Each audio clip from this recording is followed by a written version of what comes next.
Hi, hello everyone. This is your educator, your tutor, your friend Sanjay Vishwakarma. I welcome you all to yet another session of We Learning. We Learning is a platform which focuses on providing right to quality education for all. Do watch this session. If you like it, do press the like button and share it with your other friends who are preparing for their boards. Subscribe to our channel and do not forget to click on the bell icon so that you never miss any update from us. Okay? So now we have completed the one-shot revision series and we are going to start with the question paper series. So here we will be solving 3 question papers, one 2019, then 2020 and then in the next session 2021. Alright, so this is the KSEEB question paper, Karnataka State Board, and here from the science question paper I will be solving physics questions. Chemistry teacher will be solving the chemistry questions and biology teacher will be solving the biology questions. Alright. Why is there a need to solve previous year question papers?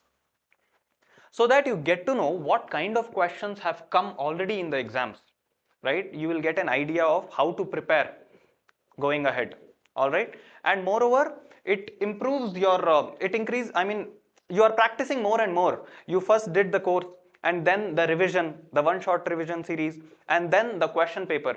So since you are practicing a lot, your content becomes strong in your mind, okay? So that you score good in exams. Clear? Now, let's go further. So this is how the question paper looks like. I have just put a snap of the question paper on the screen so that you should know in the exam when it comes, you will be like, oh, I knew this is the way it comes. Okay. Subject is science, 80 marks. It is 2019. All right. Now, everywhere, all the questions, I have put the snap of the question papers. I did not type any question on my own. Okay. Let us begin. First question, the change that occurs in the eye to see distant objects clearly is. Now, again, if you go back to the class where I explained this particular concept, if you remember, that our eye can see far objects also clearly and near objects also clearly. How? Because of the power of accommodation which is inside our eyes, right? And how the eye adjusts itself due to the help of, with the help of ciliary muscles, right? So what happens, how we are able to see far objects clearly? See, to see far objects clearly, the focal length of the eye should be more. Simple, right? If the focal length is more, then only it can focus far objects. If the focal length is less, it can focus near objects. Correct? So for viewing far objects properly, the focal length should be more. Which is the option? Focal length of the eye increases. Clear? This is the answer. All the questions we have already done. All the concepts are clear. So now here in this, with the help of this question paper, you will get to know whatever is being taught actually comes in the exam. Okay.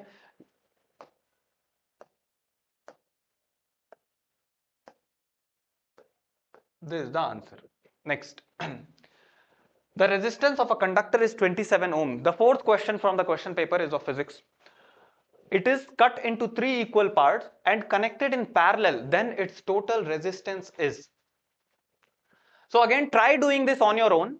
You already know the concept, you already know how to do it. Try it on your own. I'll also solve this. Then at the end, match your answer. If it comes as same as mine, that means you know the concept. Okay?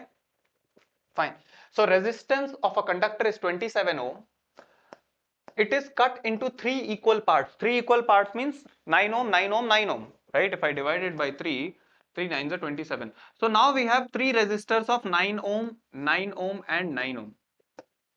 Now what they are telling is, it is connected in parallel. All the 3 are connected in parallel. If I connect all the 3 in parallel,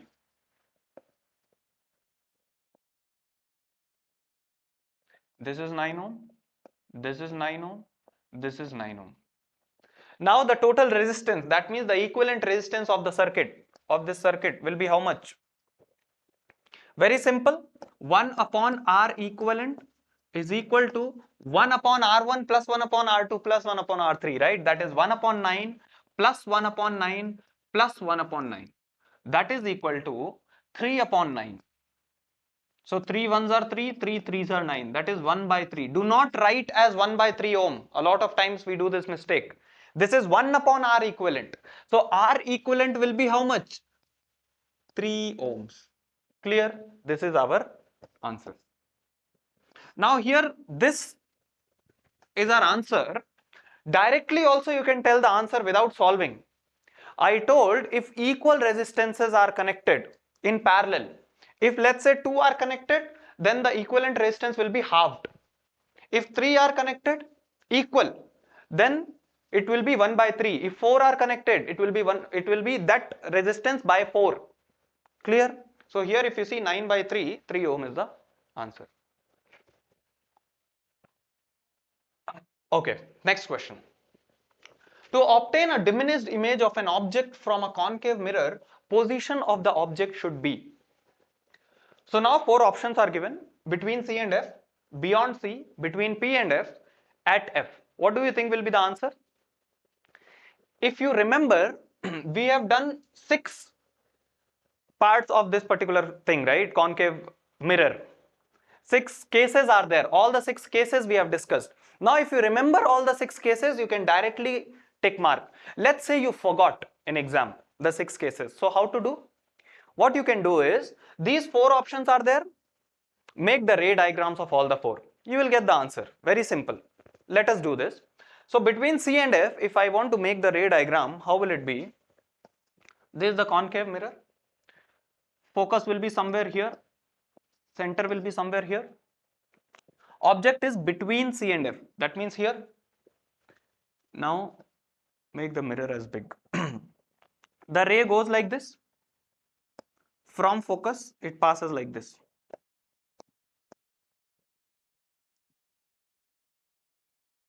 Alright. Next ray, either you can pass it through this center of curvature, or the next you can do like this. Right? Here if you see, this will meet. Wait. If you draw it from the scale, you will get the proper answer. Okay.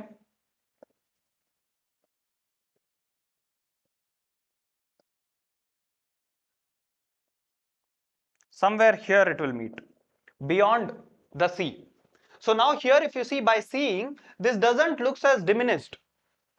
This is the object, this is the image. It looks bigger than the object, right? If you draw it from scale, you will get proper. Okay. Second is beyond C. Let's say this is the focus, this is the center. Beyond C means object is here. Now wait, I'll just make the lens a bit big. The mirror. From here the ray will go. It will pass through the focus. Second, it will go from the center of curvature, right? And since it is passing through the center of curvature, the reflected ray will be the same. It will retrace the same path. So now the object, the image will be here. Now the image, if you see, it looks smaller than the object, right? So our answer is beyond C. To confirm, what you can do, make for other two also, between P and F and at F. See, if the object is at F, we know that the image is at infinity. That means the image will be very large. So this is not the answer for sure. Here, between P and F, if you remember, this was the special case between P and F. This is P, this is F. If the object is here, this goes like this, right? Second, it will pass like this, and somewhere here the image is, and image is bigger than the object. So in all these 4 cases, only in this case the image comes as diminished or smaller than the object. All right. Next, what are fossils? Very simple, we know it. In geography also we have studied a lot of times in our 5th standard, 6th standard, 7th standard. Every time we study, what are fossils? Fossils are the dead remains of the organisms long back, right? So the fossils are the remains of organisms that existed on Earth. If you want, you can write long back, or in the Carboniferous age, or before the dinosaurs. That and all you can write here. Okay. Next, convex mirror is commonly used as rear view mirror in vehicles. Why? Again, this particular question also we have discussed in the revision class. Why is it so? If you see convex mirror, the image from the convex mirror is erect, right? Erect means if the object is like this, image will also be like this. It will not be inverted, because it will, if it is inverted, we have to see like this. We will not be seeing like this, right? So that is the reason, that is one reason, since we are getting erect image, we are using convex lens. Second reason is, see, the image what we get from the convex lens is diminished. Since it is diminished, it covers wider area. Okay, wider area in a small frame it can cover. So because of these two reasons, we are using convex lens, convex mirrors. They always give an erect and diminished image. Second, they have wider field of view as they are curved outward. All right. Next, observe the given figure, name the eye defect indicated in the figure, and also mention the lens used to correct this defect. What do you think will be the answer? Just see the diagram. See, there are different ways to identify. Let's say directly by seeing you are not able to understand. So what you will see? First thing, the rays are coming from far. Rays are parallel, right? Parallel means they are coming from far. Now, these rays, if you see, they are meeting here. That means the image is not formed at retina. The image should form at retina, correct? Here the image is not formed at retina. Rays coming from far, image is not formed at retina. That means this eye cannot see far objects clearly. And the eye which cannot see far objects clearly, that means it can see near objects clearly. So if an eye is able to see only near objects clearly, that is nearsightedness or short-sightedness or myopia. Clear? So the answer is, name of the defect, eye defect if you want to write, myopia or short-sightedness.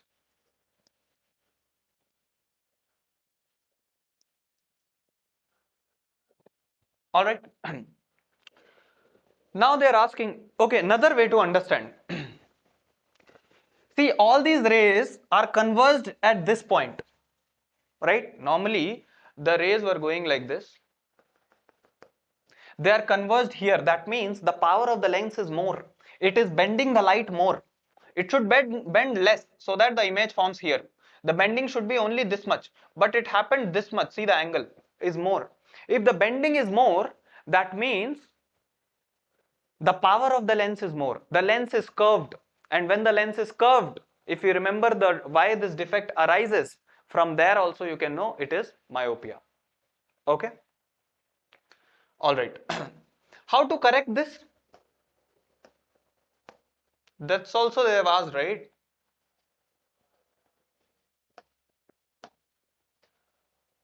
Also mention the lens used to correct. See, understand. The power of the lens is more. We have to reduce the power. Here, as I told, it is bent more. We want less bending. Less bending means the power of the lens should be less. How to reduce this power? By adding the lens of opposite nature. Inside our eye, the lens is convex lens, right? So if I add a lens of opposite nature, that is if I add a concave lens here, then what will happen? We will get this image somewhere here.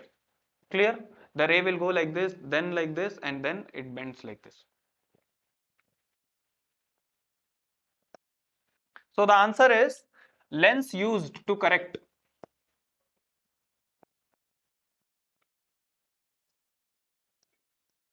concave lens. See, concave lens, we know the focal length is negative. That means the power is negative. Convex lens, the power is positive. So this power is positive. If some negative power is added to it, overall power will be less, right? So we have decreased the power by using the concave lens. Clear? Next. What is Tyndall effect? Again, this also we have discussed. Tyndall effect is when the light is passing through a colloidal solution, you can see the path of that light. Why? Because those colloidal particles, what they do, they'll absorb the light and scatter it in all the directions. That is what Tyndall effect is. If it is asked as a 1-mark question, you can write only this line. The phenomenon by which the colloidal particles scatter light is called Tyndall effect. Okay? Let's say it comes off 2 marks. The same thing, the same line, you can write in a different way below this. How? If light is passed, you can give the explanation of this. If the light is passed through a colloidal solution, the light is scattered by larger colloidal particles and the beam of light becomes visible. This effect is called Tyndall effect. Okay. Next question. Draw the diagram of an electric circuit in which the resistor R1, R2 and R3 are connected in parallel, including an ammeter and a voltmeter, and mark the direction of the current.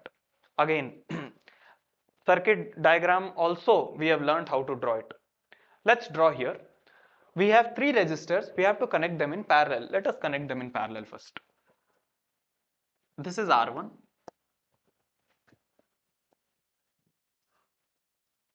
This is R2. This is R3. Now the circuit will be closed like this. Here will be the battery, let's say. Alright.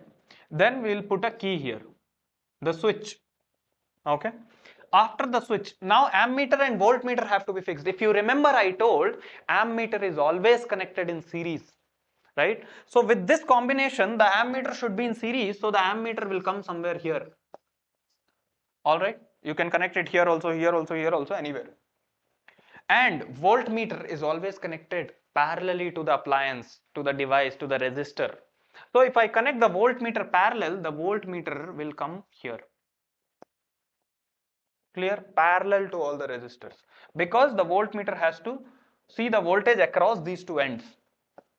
Then it goes like this.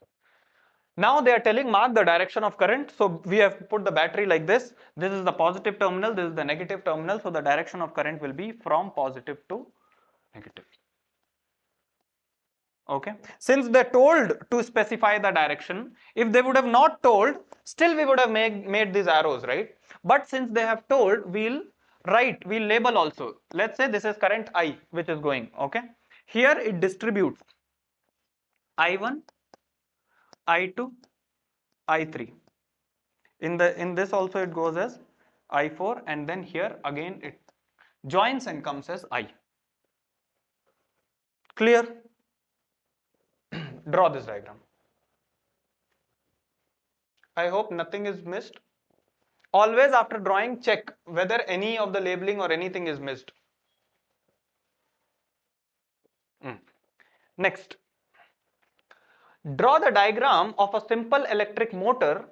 Label the following parts. Electric motor diagram also we have understood properly in detail, right? Split rings and brushes. We know where are these two in this particular device. Let us draw the diagram. How it will be? First, the magnets will come. Why? Because there is a magnetic field inside it, correct? Inside the motor.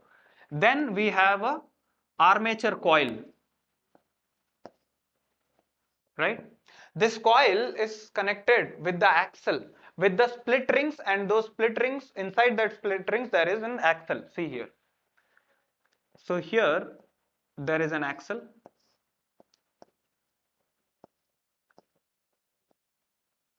Then here we have split rings.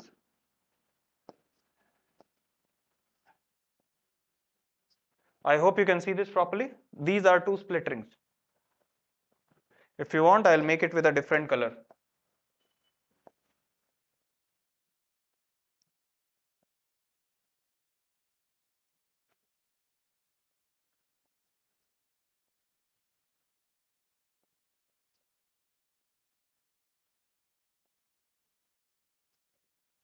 Okay.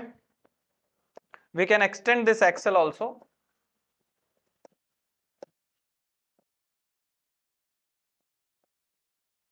And then here there are brush. This brush is something which actually touches the split ring. Because of this, the current is flowing through this particular coil. Okay. This wire is connected to the split rings. Okay. Then from here, this is the battery.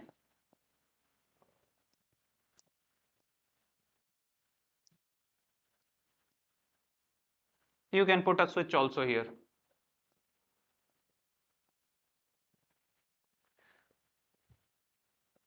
All right. So now for labeling, These are the brushes. Brush 1, brush 2. You can just write those two together as brushes also. These are the split rings.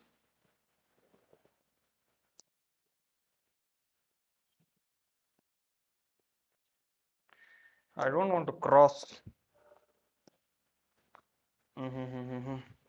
Okay, inside the cell, right?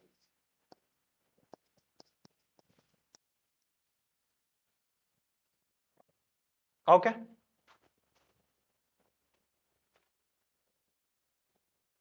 If you want, you can label this also A, B, C, D. You can put the current also.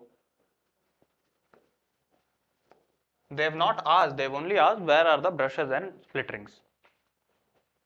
Done. Next. It is advantageous to connect electric devices in parallel instead of connecting them in series. Why? Or this second question. So they've asked either of the one you have to answer. All right. Here, since it's a practice session, we'll do both. First question, if you remember, in the domestic circuits when we were doing magnetic effects of electric current inside domestic circuits, this question was there, right? So it is advantageous to connect electric devices in parallel instead of connecting them in series. Why? If you remember, the answer was, if we connect in series, what happens? If any one device fuses, all the other devices will not work. Why? Because the circuit breaks from there. The first reason. Second reason, every device needs different amount of current to operate. If it is in series, we know in series connection the current is same in the entire circuit. So that is the second problem why we do not use series. Okay, why we use parallel. Now third, if we have to use only one device, if all are connected in series, the moment we'll switch on, all the three, four, or how much ever devices are connected, every device will switch on, right? That is one more disadvantage of series. Advantages of parallel, all the devices can run with the potential difference across the devices will be same, right? If 220 volt the government is giving, we can provide the 220 volt to each and every appliance, right? The current in parallel, if you remember, current divides in every arm, right? So every device can take the current according to its operation. Okay. Third, each device is independent of the other. We can switch on one device according to our need. Okay. So now, first, voltage across each appliance is same in parallel. It is advantageous to connect electric device in parallel instead of connecting them in series, because if the devices are connected parallelly, voltage across each appliance is same. Second, all appliances can be used independently. Third, if one appliance get damaged, all other appliances would work undisturbingly. Fourth, each appliance can be operated in different current as required. Clear? Next. This is the OR part. This also we'll do. According to Joule's law of heating, mention the factors on which heat produced in a resistor depends. According to this law, write the formula used to calculate the heat produced. The same question we have already discussed to derive the formula for heat. First thing, what I told, heat, this you have to write in words. I am telling in symbol form. Heat is proportional to the time.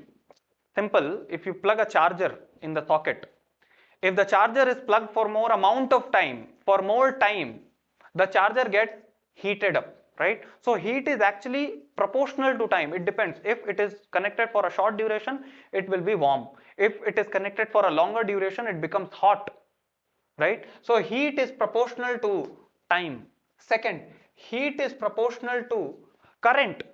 If the current is more, the heat will be more. All right. So heat is proportional to, experimentally it has been seen, it is proportional to the square of the current flowing in the circuit. And then heat is proportional to resistance. More is the resistance. Simple, I told you a simple thing. If I rub my hand, it will get heated up. Why? Because there is a resistance, there is a friction, right? Due to, why is the resistance? Due to the friction inside that, the atoms and the kernels and the electrons, right? So if more is the resistance, more will be the heat. Heat is proportional to resistance. If I combine all these, so all these three you have to write in statement form. Heat depends on time. Heat depends on the square of the current flowing in the circuit. Heat depends on the resistance. Then after these three, if you combine, it comes as H is equal to I square RT. Correct? Experimentally, it has been seen. See, if I remove this proportionality sign, I'll get a proportionality constant, K I square RT. Okay? It has been seen, it has been observed that this K, the value of this K is 1. Okay? So our formula comes as, this is the final formula, that is H is equal to I square RT.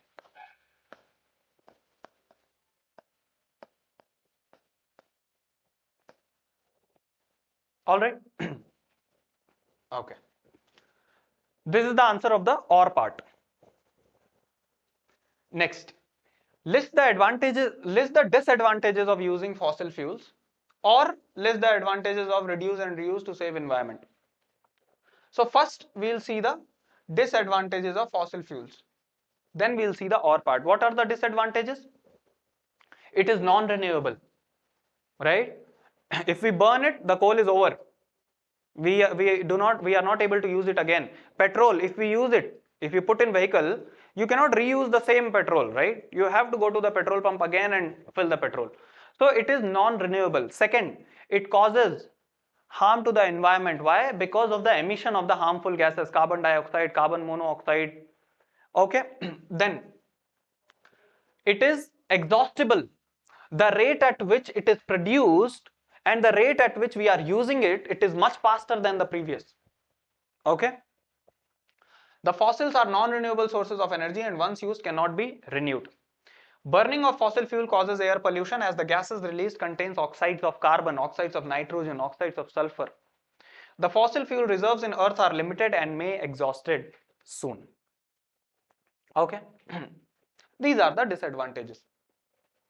More if you want, you can write the greenhouse effect, the global warming because of carbon dioxide, all those things also you can write. Now list the advantages of reduce, reuse to save the environment. What are the advantages of reduce and reuse? It saves energy, it saves electricity. Okay, it saves money also. All these small points you can write. Other than that, you can write the environmental thing also. It prevents pollution by caused by reducing the need to harvest the new raw materials. Second, it saves energy. Third, it reduces greenhouse gas emissions that contribute to global climate change because we are reducing the use. Then it helps sustain the environment for future generation. Okay, if we are reducing the use, obviously it is being saved for the future. These are all common sense points. You can just write, there is no need to learn anything in this. Okay, it saves money. Again, if we are reducing our usage, it will save money. If we are reusing the things, it saves money. Then it reduces the amount of waste that will need to be recycled or sent to landfills and incinerators. Okay, these are some advantages of reduce and reuse. Done. Next, 28. The focal length of a convex lens is 30 centimeter. So this is the numerical. At what distance should the object be placed from the lens so that it forms an image at 20 centimeter from the lens? How to do this? See, understand. First thing, what all you have to notice, observe, concave lens they are talking about, and focal length of concave lens. So first thing, write the data whatever is given in the question. F is equal to 30 centimeter. But since it's a concave lens, the focal length is negative, right? It will be minus 30. In the numerical, I told you, always use the values with sign. At what distance should the object be placed? So this time we don't know where the object is, we know the image. But the beauty of this question is they are asking about concave lens, and if you remember, I told in concave lens F is also negative, U is also negative, and V is also negative always. In convex, we don't know about V. It can be positive, it can be negative, because there was one special case also, right? But here in concave lens, we know every time V will be negative. F and U are negative for sure, but V will also be negative. So since we know that, so there is no problem. Now image is formed at 20 centimeter from the lens. So this 20 centimeter, we know it will be before in front of the lens, this side, which side the object is. So this will be minus 20. Now we know the formula, lens formula. 1 upon f is equal to 1 upon v minus or plus minus 1 by u. Plus comes in the mirror formula. This is the lens formula. Okay. So here this will be 1 upon minus 30 is equal to 1 upon minus 20 minus 1 upon u. Now 1 upon u, I'll take it to the other side, and this minus 1 by 30, I'll take it to the other side. So 1 by u is equal to 1 by 30 minus 1 by 20. Are yes or no? Now see here, 20 minus 30 divide by 600. That is minus 10 by 600. That is equal to minus 1 by 60. Minus 1 by 60. That is 1 by u. So u is equal to minus 60 centimeter. What does this mean? The object is to the left of the concave lens. U is minus 60 centimeter. This is our answer. Clear? Next. Again a numerical. An electric refrigerator rated 400 watt is used for 8 hours a day. An electric iron box rated 750 watt is used for 2 hours a day. Calculate the cost of using these appliances for 30 days if the cost of 1 kilowatt hour is rupees 3. Again, as I told, first thing, write all the data separately. Okay. So now, what is this rated 400 watt? That means the power of the refrigerator. Power of refrigerator is 400 watt. And the time for which it is operated is 8 hours. Right? Power of the iron box is equal to 750 watt. And for how long it is operated? 2 hours. For 30 days, these two are operated for 30 days. We have to calculate the cost. So now, first thing, what is this 1 kilowatt hour? This is the energy. If this much energy is used, this much amount we have to pay. So first we'll take out how much total energy is used in a month. So now for total energy, we know that energy is equal to power into time. Power is this, time is this. Total energy is equal to this power into this time plus this power into this time, because both the appliances are being used. Okay.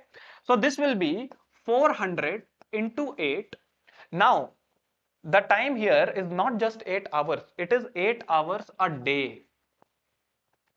This is also 8 hours a day, or let's say 8 hours per day. This is 8 hours per day. This is also 8 hours per day. And how many days are given? 30 days. That means if I have to calculate in what kilowatt hours, right? So this days has to be converted into hours. 8 hours every day. So for 30 days, 8 into 30 hours, correct? This will be plus. This is the energy by the refrigerator. Energy consumed by the iron box will be 750 into 2 hours each day. For how many days? 30 days into 30. So here 8 3s are 24, 4s are 96, right? Or 4 3s are 12, 8s are 96, and 3 zeros. 96000 plus 75 2s are 150, 150 3s are 450, and 2 zeros. 45000. This is watt hour. This was in watt, these are hours. This is in watt, these are hours. So this is watt hours. If I remove these 3 zeros, I can put kilo, right? So this is 96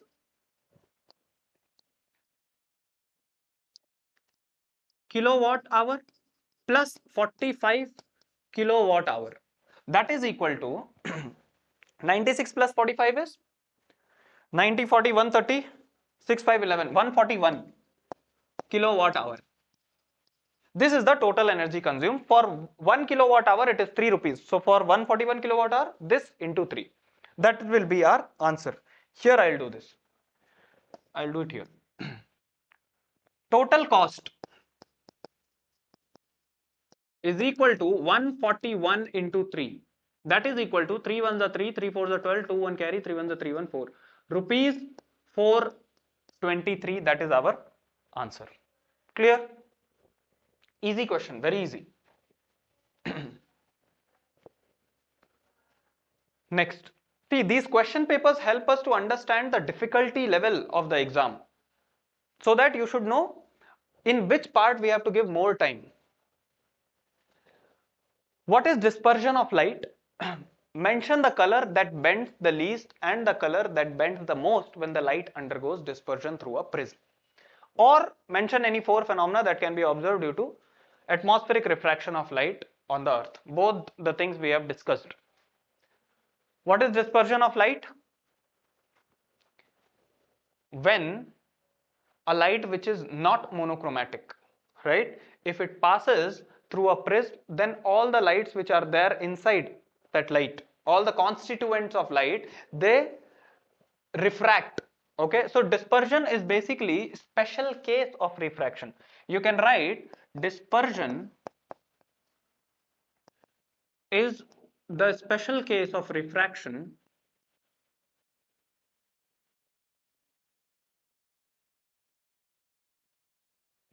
where all the constituent parts of light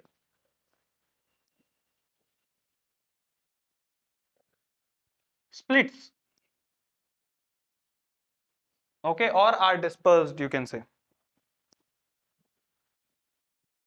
Now, mention the color that bends the least and the color that bends the most.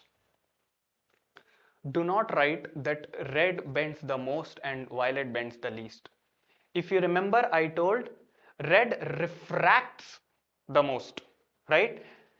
Refraction and bending, see, understand, the amount of refraction, the angle of refraction and the bending is not same. Why? Because we are measuring it from some other distance. If this is the prism, okay, let me explain here. Let's say if this is the prism. Now, from here some light is going. This is the normal. Wait, normal should be normal to the plane, right? This is the normal. Red will bend like this, violet will bend like this. Now, if you see the angle of refraction, for red, the angle of refraction is more. Angle of refraction we consider from the normal, and for violet, the angle of refraction is less, right? Angle of refraction for red is more than angle of refraction for violet. Angle element. This is angle sign. All right. But if you see, the bending of red is less than violet because this light was actually going in this direction. This is the bending what happened, correct? This side. So this is less bent and this is more bent. So this angle of bending is taken from here and angle of refraction is taken from here. So if you remember that I told refraction for the red light is more than the refraction of violet. Okay, if you remember that, here do not, I mean, if we write in speed fast, we write that only, that red bends the most, red bends the least. Okay, that bending is taken from the original ray. So now here red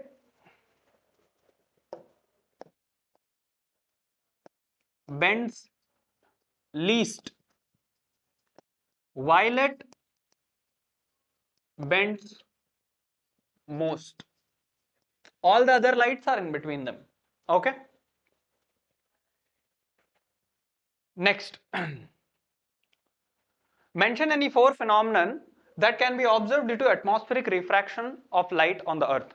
What are the four phenomenons if you remember? Phenomenons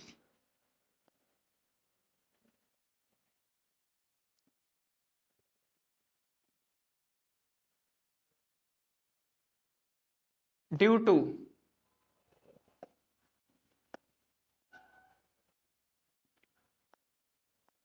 atmospheric refraction. First thing, the very first thing what I explained was the apparent star is far from the real star, right? Apparent star is having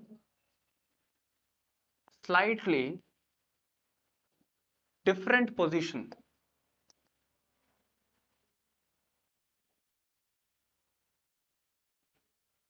than the real star, from the real star.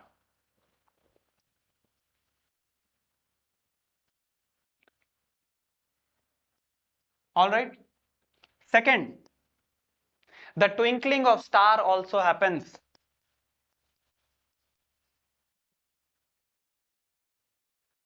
due to atmospheric refraction. Third, the advanced sunset, 2 minutes advanced, right? Advanced sunrise, sorry. Advanced sunrise. And then the delayed sunset,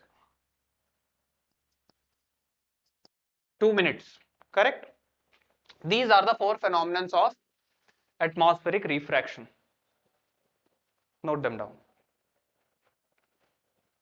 My writing is not that good, but yeah, the content is this only, what will give you marks in exam. Next, draw the ray diagrams for the image formation in a convex lens when an object is placed. So now these are the two ray diagrams we have to make. First, when the object is at f1. Second, when the object is beyond 2f1. Let us do this. We have a convex lens. This is the first part. Object is at f1. Where is f1? The first thing I told you, whenever you make the diagram, label it. This will be O, optical center. This will be f1. This will be f2, this side. This will be 2f1. This will be 2f2. Right? Just check. Now, the object is at focus f1. So this is the object. When the object is here, we know the light rays, they'll go like this. They will bend and pass from the first focus, right? Now, beyond, sorry, the second ray from here will pass from the optical center. And whenever the object is at focus, the two rays, the refracted rays, actually never meet each other. This is the ray diagram. If you want, you can write the characteristic, the position, all those things also. Position of image at infinity, highly enlarged, inverted, right? Real and inverted. Next, second part. Again, first thing we'll label it. Okay. O, F1, 2F1, F2, 2F2.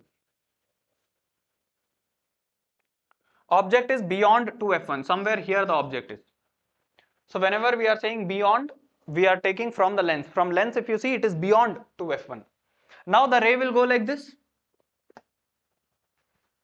Since it is parallel to principal axis, it will pass through the, okay, 1 second.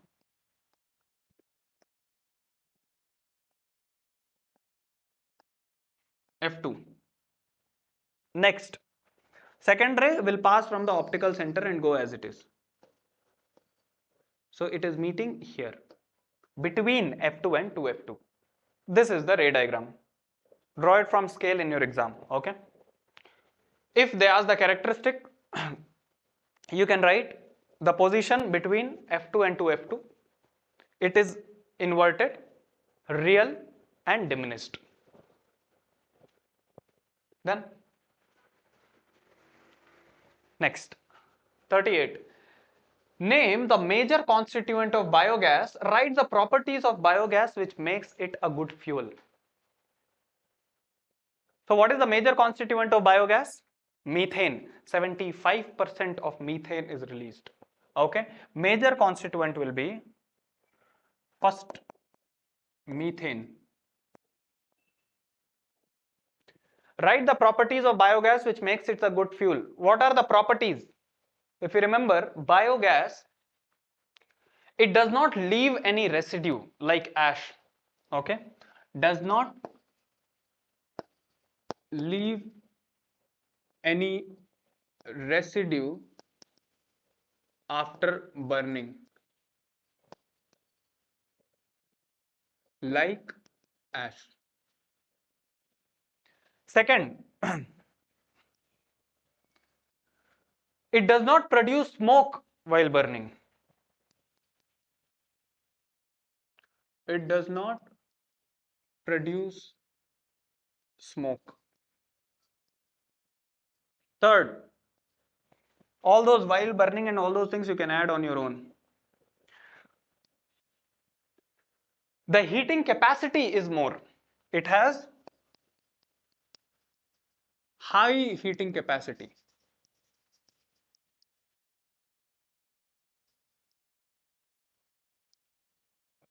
Clear?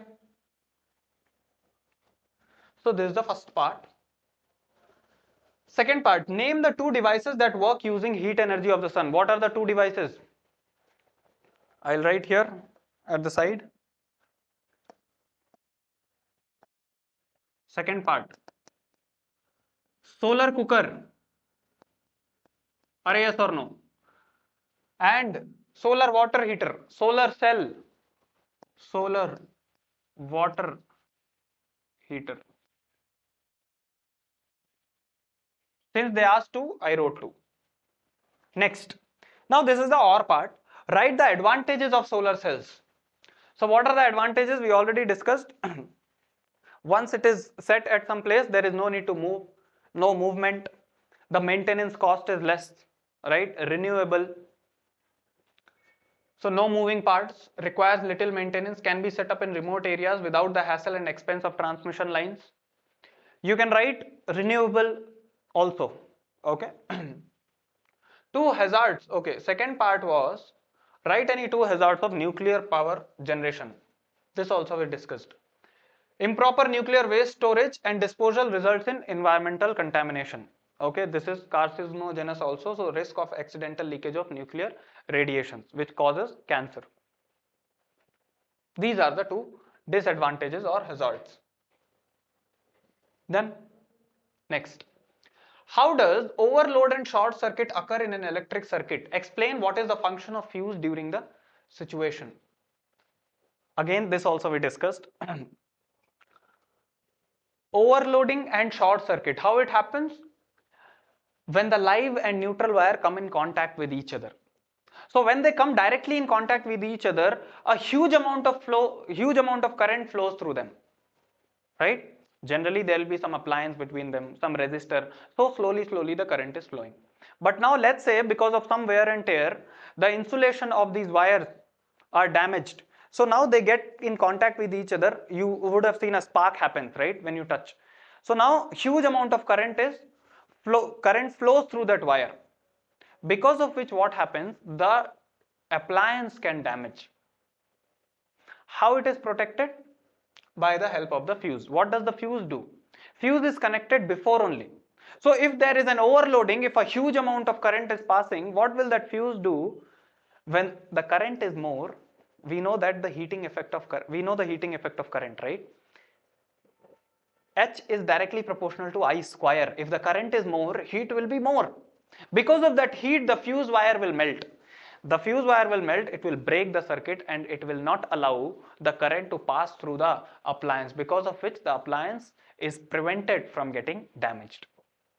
So overloading and short circuit occurs when live and neutral wire come into direct contact, and this happens when the insulation of the wires is damaged. In this situation, current in the circuit abruptly increases and it can damage the appliance connected. When the huge amount of current passes through the fuse wire, it melts and breaks the circuit and prevents the electrical appliance from damage. Very simple. Okay. Second, mention two properties of magnetic field lines. If you remember, I told you whenever they ask the properties of magnetic field lines, draw the magnetic field lines and just observe them. If you draw the magnetic field lines, let's say this is north, this is south, it is like this, right? From here only you will get some properties. See here, first property, it originates from north and ends terminates at south. Second, it forms a closed curve loop. Third, inside the magnet, so this is outside the magnet, the direction. Inside the magnet, the direction is from south to north. Three properties we have normally got. Then if you make more lines, you will observe they never intersect or they never cross each other. These were the four properties what we discussed. So two they have asked, we'll write two. See, the magnetic field lines emerges from its north pole and merges at its south pole. Second, inside the magnet, the direction of field lines is from its south pole to its north pole. You can write the other two properties also. That is up to you. All right. Next is the next session. Okay, so these were the questions, physics questions from 2019 science question papers of Karnataka State Board. In the next session, we will be seeing the solution to 2020 question paper. All right, again the physics part. Till then, just practice these questions again on your own. Okay, before coming to the next session, try the 2020 paper on your own. If you are not able to solve certain questions, that session will definitely help you a lot. All right. I hope you liked today's session. If you liked it, do press the like button. Share it with your other friends who are preparing for their competition and boards. Competition means NTSC and all those things, right? Subscribe to our channel and do not forget to click on the bell icon so that you never miss any update from us. We'll meet up in the next session with that next question paper. Till then, keep learning.